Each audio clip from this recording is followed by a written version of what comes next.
माझं आयुष्य प्लॅटफॉर्मच्या नंबरवर मोजलं जातं.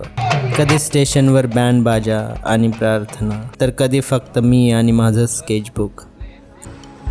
सर जे आता बदललं आहे. एका ऐतिहासिक कॉलेजपासून डीम्ड टू बी युनिव्हर्सिटीपर्यंतचा हा प्रवास. हवेतच एक वेगळा उत्साह आहे. आम्ही चोरून डीनच्या बंगल्यात शिरलो. रुडयार्ड किपलिंगच्या वडिलांचं हे घर. इथल्या भिंतींमध्ये आजही जुन्या कलाकारांच्या आठवणी जिवंत आहेत असं वाटतं.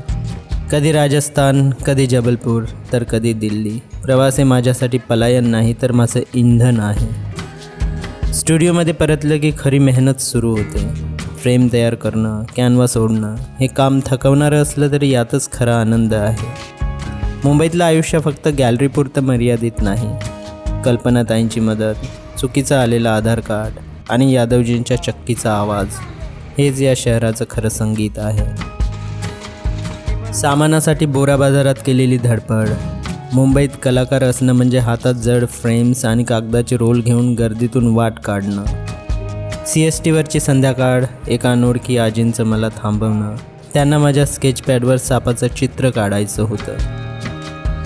थकलोय हो, पण प्रेरणा नेहमीपेक्षा जास्त. क्लासरूममधल्या पोर्ट्रेट सेशनपासून ते ताज हॉटेलमधल्या भव्य प्रदर्शनापर्यंत, धुळीतून सुरू झालेला हा प्रवास झगमगाटापर्यंत नेण्याचा.